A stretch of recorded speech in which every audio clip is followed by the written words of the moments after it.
벌써 70년이 되어져 가는 내용입니다.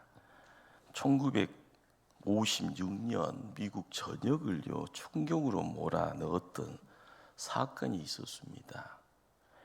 짐 엘리엇이라는 대학을 졸업한 친구 넷과 함께 선교지 에콰도르에 도착을 합니다.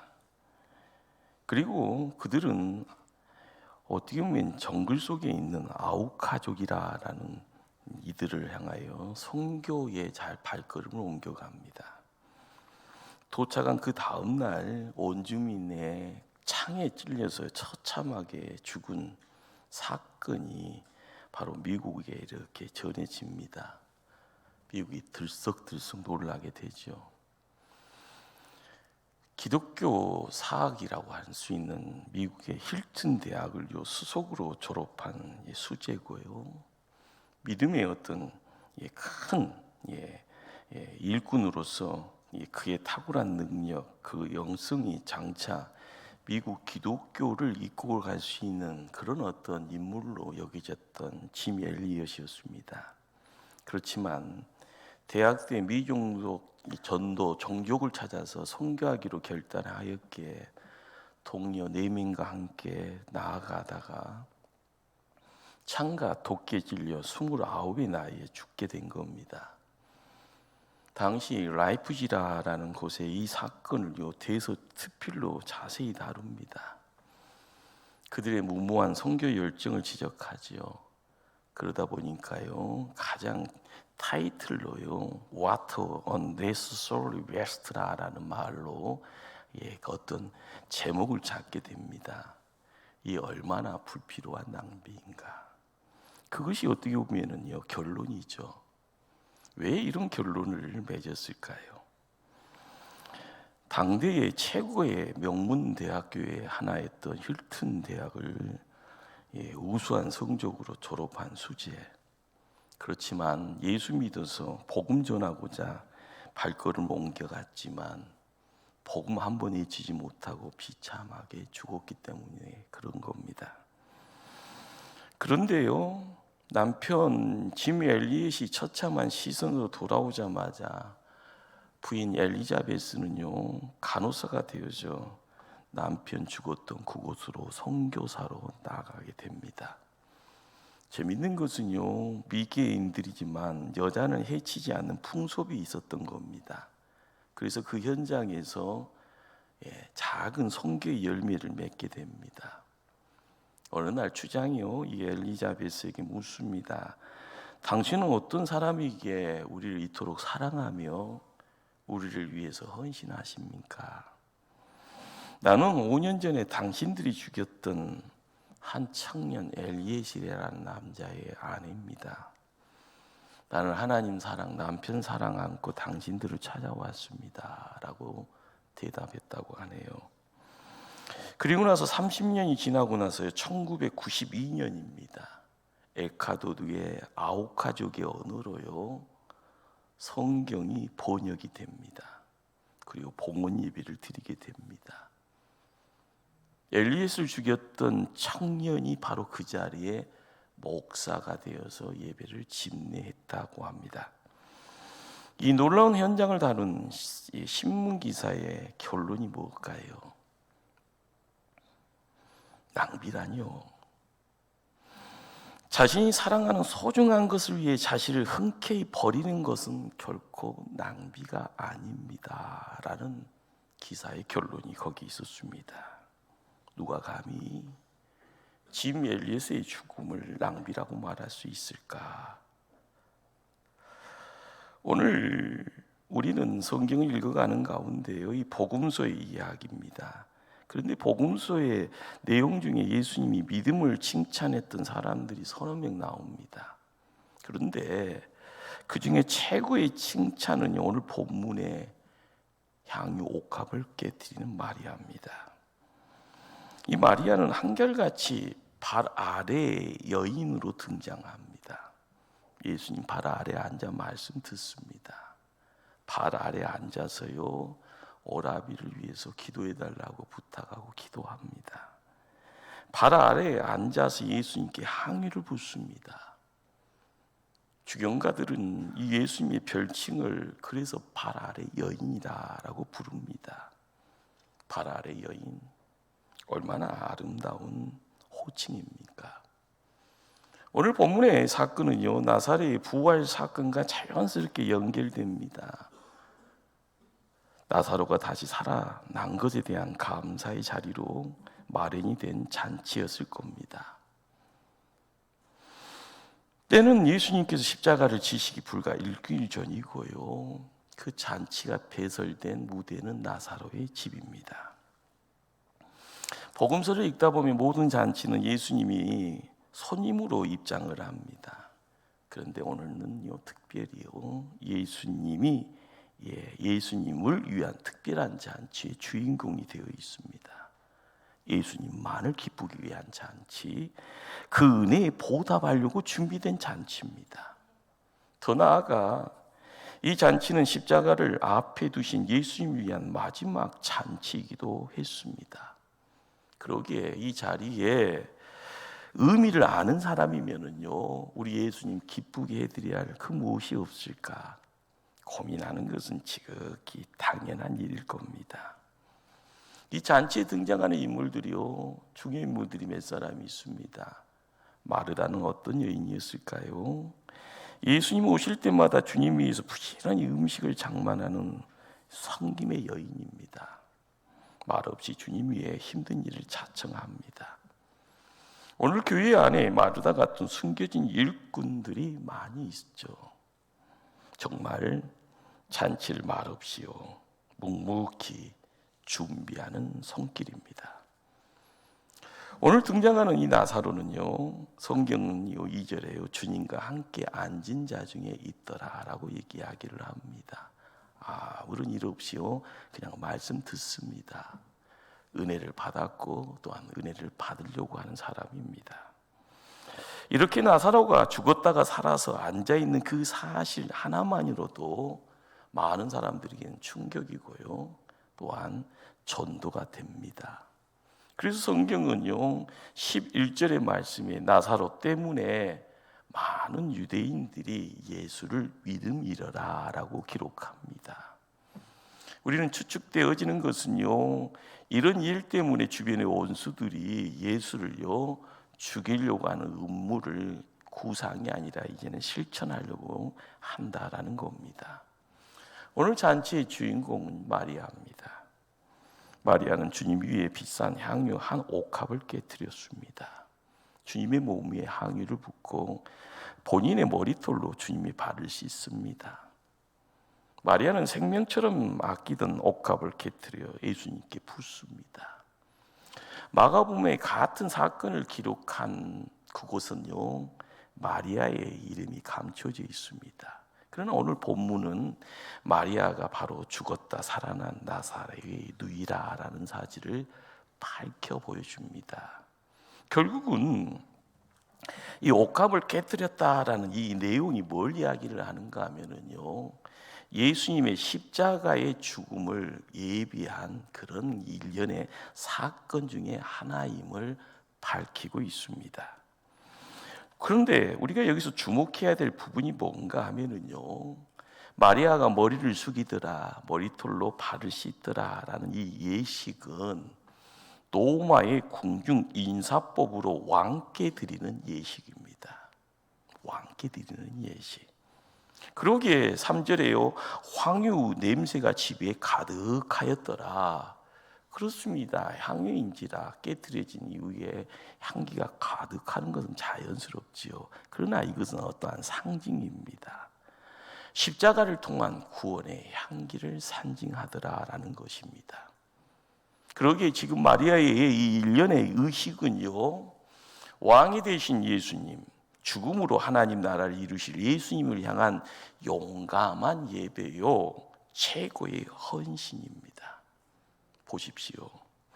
한 여인이 자신의 머리카락으로 수건 삼아 주님의 발을 씻어 나가는 그 자리에 나의 가장 소중한 것일지언정 주님 편에는 별 볼 일 없을 텐데 뭘 아끼리오라는 그런 어떤 태도입니다. 300데나리온이라는 것이요 향유의 값이라고 이야기되어집니다. 한 데나리온은 그 당대에 숙련된 최고의 기술자가 하루에 받게 되는 품삯으로 이해가 됩니다. 그러니 300데나리온은 한 푼도 쓰지 않고 1년을 모아야만 모을 수 있는 금전적인 액수가 됩니다. 마리아는요 주님께 향유를 부어서 무슨 생색내는 건 아닙니다. 뒤돌아 볼 필요도 없이 병을 아예 깨트려서 송두리에 붓습니다. 이 몸짓이 무엇일까요? 마리아의 이 현실은요 이것이 마지막인 것처럼 그리고 영원한 기회가 되기를 원한 겁니다. 옷값을 깨뜨리고 향유를 몽땅 부어가는 그곳에 찔끔 생색내는 것 아니죠.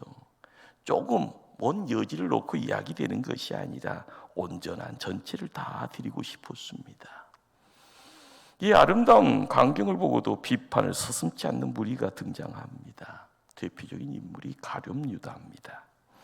오늘 본문의 4절 5절을 읽어갑니다. 제자 중 하나로서 예수를 잡아줄 가룟 유다가 말하되 이 향유를 어찌하여 300데나리온의 발에 가난한 자들에게 주지 아니하였느냐.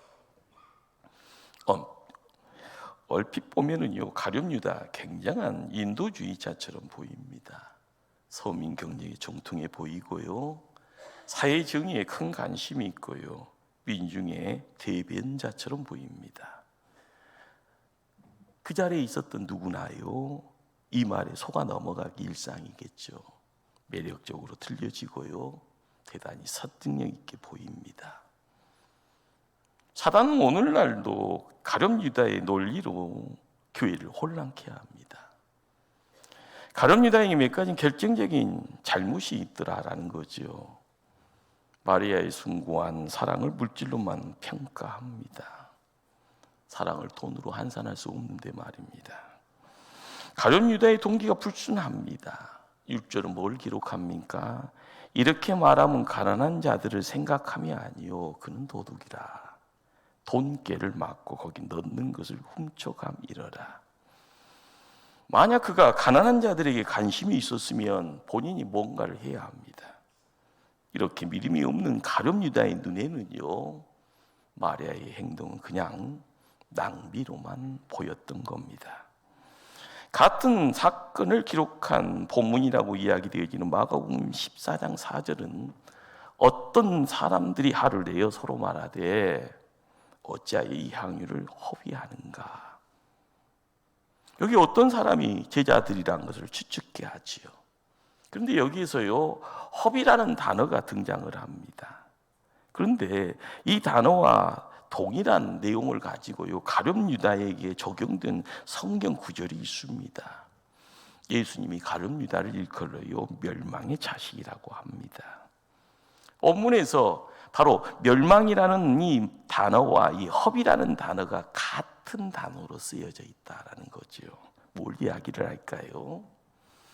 예수를 위해 사랑을 낭비할 줄 모르는 자는요 낭비의 자식이란 말입니다.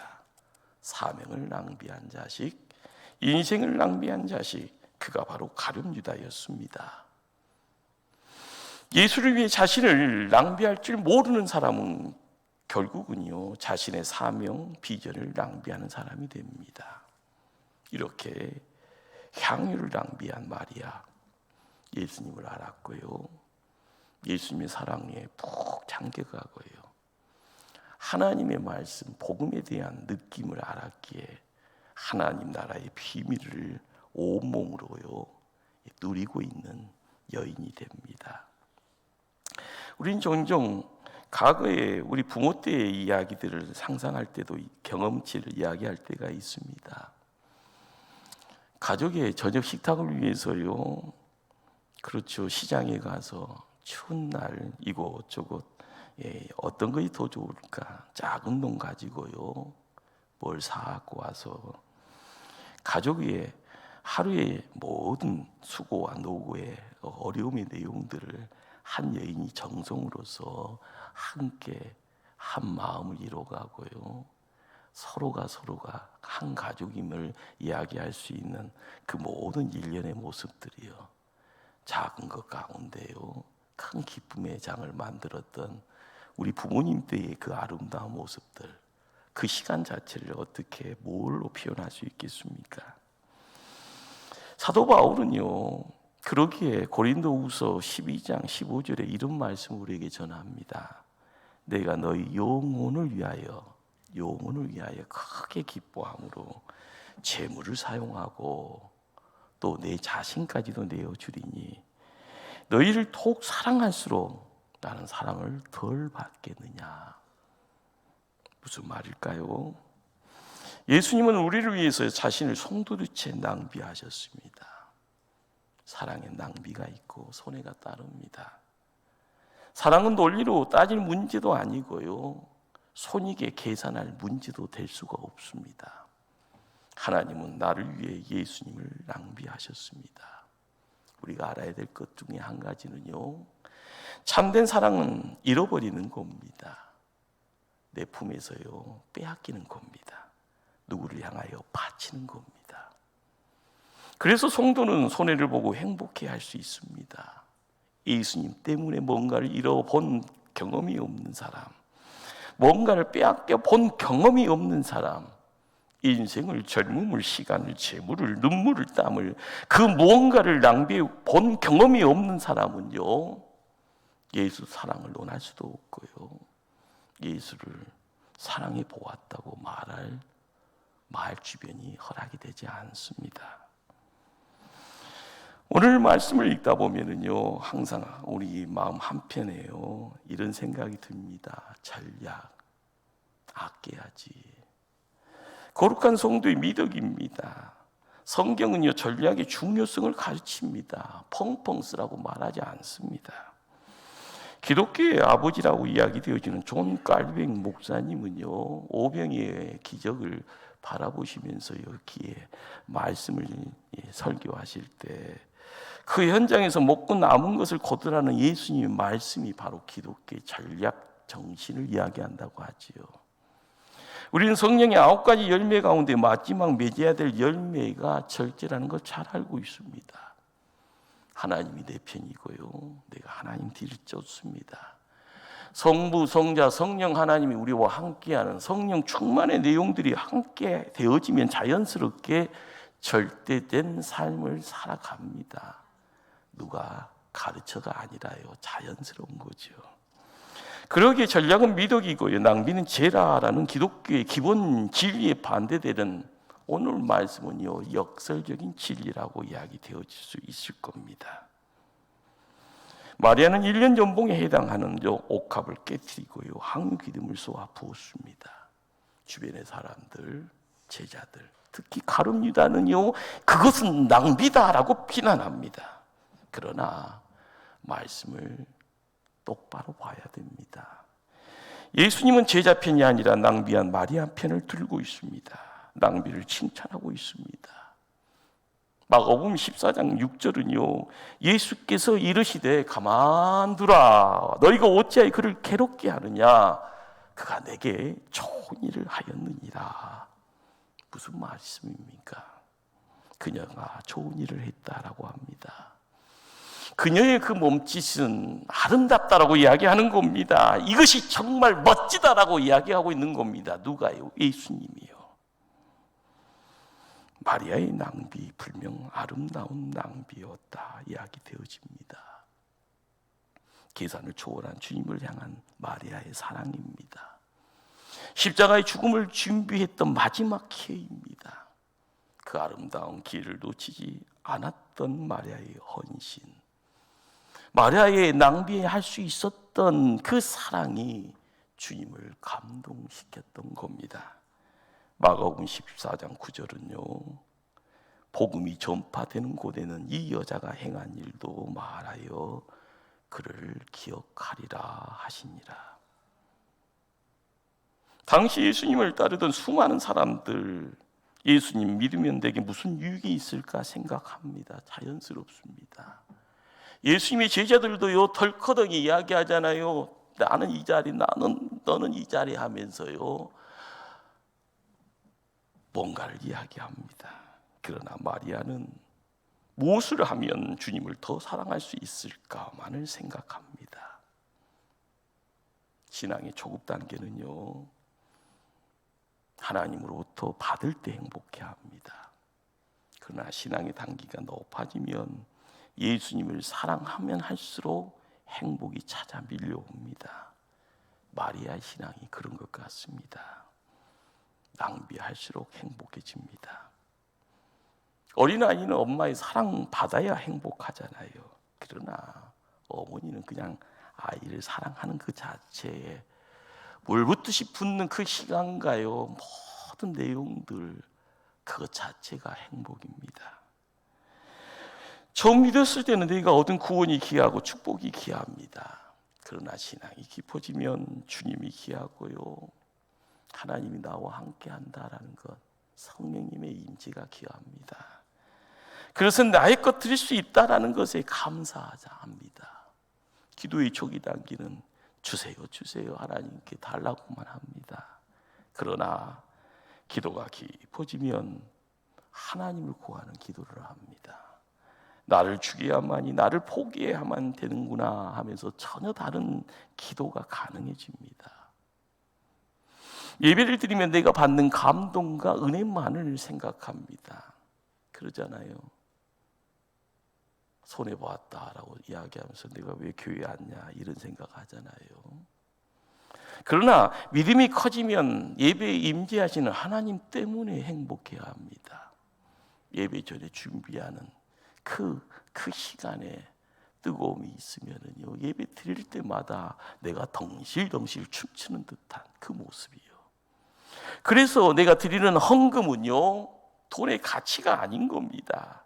그 헌금을 받으시는 주님이 얼마나 귀한가, 얼마나 소중한가라는 것을요, 고백하는 거죠. 300데나리온의 가격치가요, 그 돈의 무게를 두고 있으면서 와 하면서 벌벌 떨고 있는 우리의 모습이 아니라 이만큼밖에 드릴 수 없다라는 것이 마리아의 심정이었지 않았을까라는 생각입니다. 오늘 본문의 마리아를 보십시다.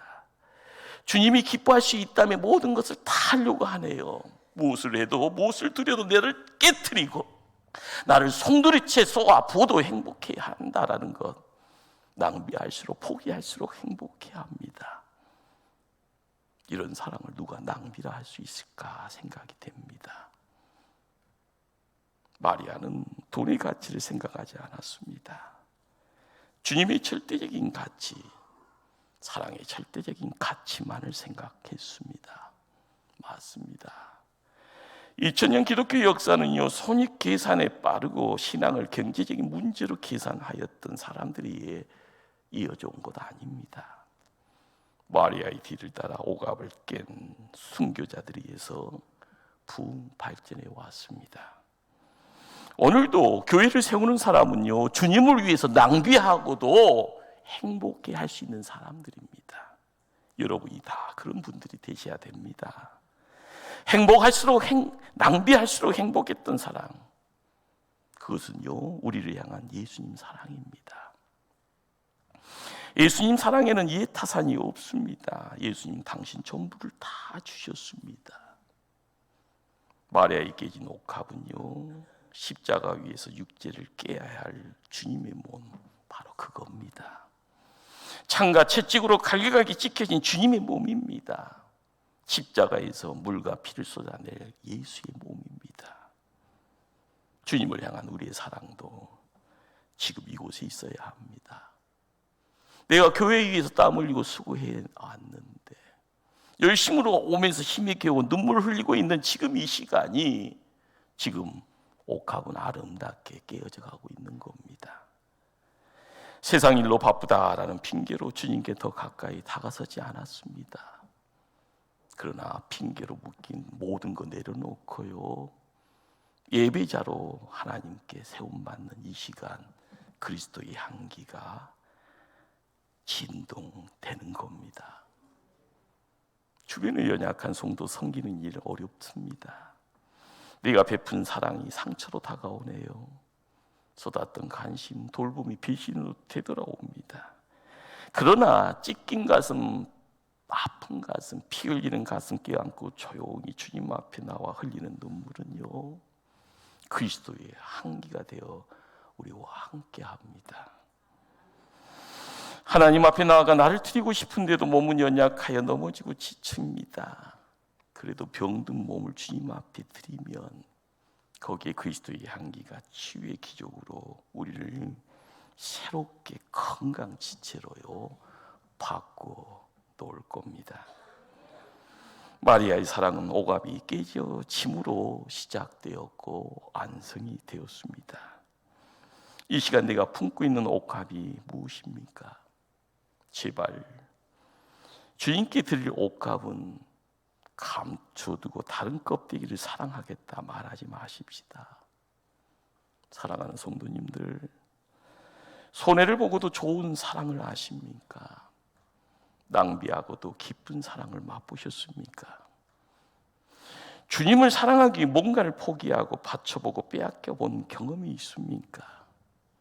부어지지 않는 향유는 향기가 없습니다. 그러나 낭비할수록 행복한 사랑이 있습니다. 그것은 우리 주님의 사랑이었고 주님을 향한 오늘 우리의 사랑입니다. 기도합니다.